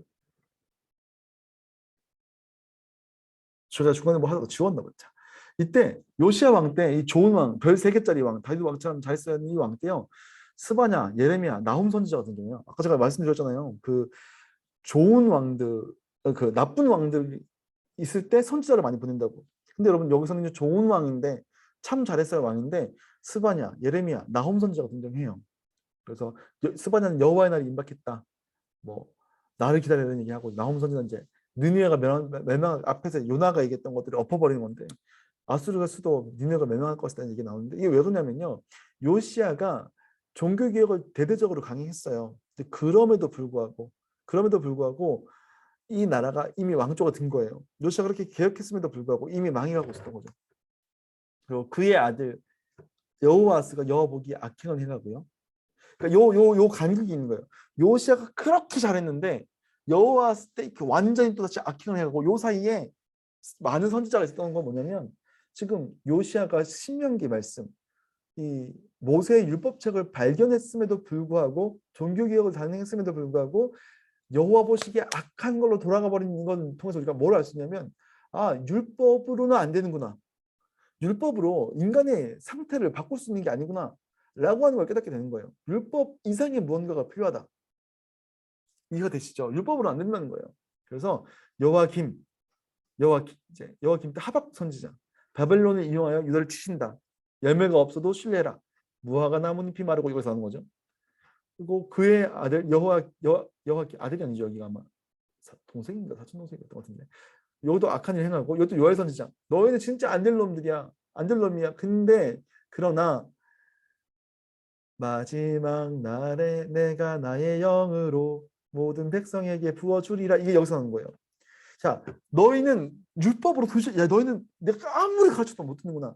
그래서 내가 심판할 건데 그게 회복할 거야. 근데 그때가 되면 너에게 내 영을 불어넣어서 너희가 하나님의 말씀을 너희 스스로 지키는 게 아니고 영이 지키게 할 거라고 하는 그 내용, 성령의 내용들 여기 나오는 거죠. 자, 그리고 이어진 내용들. 그다음에 마지막으로 시드기야 왕 때. 시드기야 왕 때 이제 여호와 보시기 악하게 행하면서 여기 때 예레미야 70년 후에 너희가 바빌론의 포로로 잡혀가고 70년 후에 돌아갈 거야 될 거야. 라고 하는 내용들이 나오게 되죠. 그래서 바벨론이 침공합니다. 그래서 BC 586년에 예루살렘이 멸망하고요. 유다의 모든 민족들이 이제 몇몇 남은 자들 빼고 유력한 자들이 전부 다 유다 민족이 포로로 바벨론 잡혀가게 되죠. 1차 유배가 BC 605년에 이때 간 사람이 누구냐? 다니엘이 나오죠. 이때 다니엘이 잡혀갑니다. 그리고 2차 유배가 아니라 유배인데 BC 597년에 이때 잡혀가죠. 이때 같이 간 사람이 누구냐면 에스겔이 같이 갑니다. 그리고 느부갓네살이 예루살렘을 파괴해버리죠. 그래서 이제 완전히 흡파된 상태, 느헤미야가 눈물 흘리는 상태, 이런 상태가 되는 거죠. 자, 그래서 유다의 포로의 이동 경험을 한번 보도록 하겠습니다. 이렇게 예루살렘에서 이제 포로 잡혀가서 따라라라라라라서 이제 바벨론에 포로로 잡혀가게 되는 내용들. 그래서 포로 시대에는 여러분 아시는 것처럼 다니엘, 뭐 에스겔 이런 선지자들이 나오는 건지 다음 주에 이렇게 하게 될 겁니다. 자, 그래서요. 이스라엘이 바벨론에 포로로 잡혀간 게 이 바벨론이 믿고 있는 신인 마르둑보다 약해서 그런 거냐? 그게 아니죠. 그건 뭐냐면요. 이스라엘 백성들, 유다 백성들이 하나님 앞에서 악행을 행했기 때문에 하나님께서 쳐서 심판하려고 하시는 겁니다. 그래서 하나님께서 이 유다에게 일격을 가하는 거는 바벨론이 아니고 사실상 여호와 하나님입니다. 그러나 이제 유다는 결코 하나님께서 망하지 않게 하겠다라고 하는 이제 그런 하나님의 약속을 받았고 이제 잡혀가게 되는 내용들. 그 뒤에 이제 어떤 일이 일어날 것인가라고 하는 내용들은 우리가 다음 주에 함께 살펴보게 되겠죠. 그래서 여호와께서 잡혀가게 하셨다. 자, 그래서 한번 정리해 보면 지금 어디까지 왔는가라고 했을 때 이제 앞에서 우리가 얘기했던 거 쭉 국무 있는 족장 시대 때 약속되었고 출애굽하기 시대 성취되었고 영토는 정복 시대 때 성취되었고 사사 시대 때 하지만 그때 온전히 성취하지 못했고 다니엘 왕국 시대 때 주권이 잘 듣는 것처럼 보이다가 분열 왕국 시대 때 두 개로 갈라지게 되고 여로보암의 길과 다윗의 길로 갈라졌다. 하지만 이조차도 이제 다 멸망해버리고 유다 백성들이 이제 바벨론에게 완전히 다 사로잡혀가고 다 망해버린 것처럼 보이는 이제 그 땅도 다 잊어버리고 잃어버리게 되고 백성들도 다 바벨론화 되어져 버리는 상황들이 다가오는 것. 네, 이게 바로 이제 분열왕국 시대의 끝이라는 거죠. 자, 이제 우리는요 다음 주에 이제 포로 시대의 내용도 다루게 될 겁니다. 그래서 그 내용도 잘 기억하시면 좋겠고, 우리 오늘 첫 번째로 이제 마무리하자면 첫 번째로 분열에 대해서 배웠었습니다. 분열 왜 분열했느냐라고 했더니 그 나라가 약해서 그런 게 아니고 솔로몬이 하나님 앞에서 언약을 파기했던 그 일이 트리거가 되었다라고 얘기해 볼 수 있겠습니다. 또 그 위에 있는 나라는 북이스라엘인데 일관되게 여로보암의 길로 가다가 멸망한 나라고 남유다는 다윗의 길을 추구했지만 오르락내리락 하다가 결국에 멸망해 버렸다라고 하는 거죠. 그럼 이제 우리는 질문은 이거예요. 하나님은 분명히 이스라엘 백성들, 유다 백성들 등불을 주시고 다윗 언약을 주셨는데 안 망하게 하신다고 했는데 도대체 왜 망했는가? 하나님께서는 그 약속을 지키시는가? 라고 하는 내용이 나오게 되겠죠. 그 고민을 하면서 쓴 게 역대기인데 아무튼 이제 우리는 다음 주에는요. 이 포로 시대가 어떻게 진행되는가?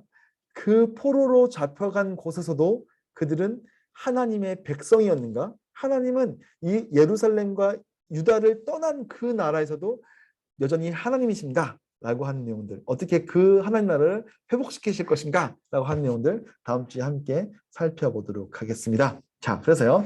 다음 주 숙제입니다. 10가지 시대를 완벽하게 외우시고 11기 하 뒷부분에 있는 내용 좀 읽어오시면 좋겠습니다. 그리고 복습을 한 번쯤 해보면 좋겠습니다. 자, 오늘 강의는요. 여기서 이제 마치도록 하겠습니다. 와, 9시 반이네요. 아무튼 오늘 또 여러분 한번 좀 잘 정리가 되셨을지 모르겠습니다. 이제 11기 내용들 보는 거 두렵지 않으시죠, 이제는? 그렇죠? 네, 이제는 이게 이런 뉘앙스로 가고 있구나, 이런 느낌이구나 라고 하는 내용들 이해하실 수 있을 것 같습니다. 아무튼요, 오늘도 유익한 강의가 되었기를 바라고요.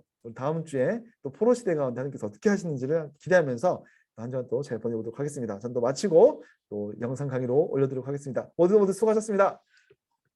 빵. 네, 수고하셨습니다. 수고하셨습니다. 네.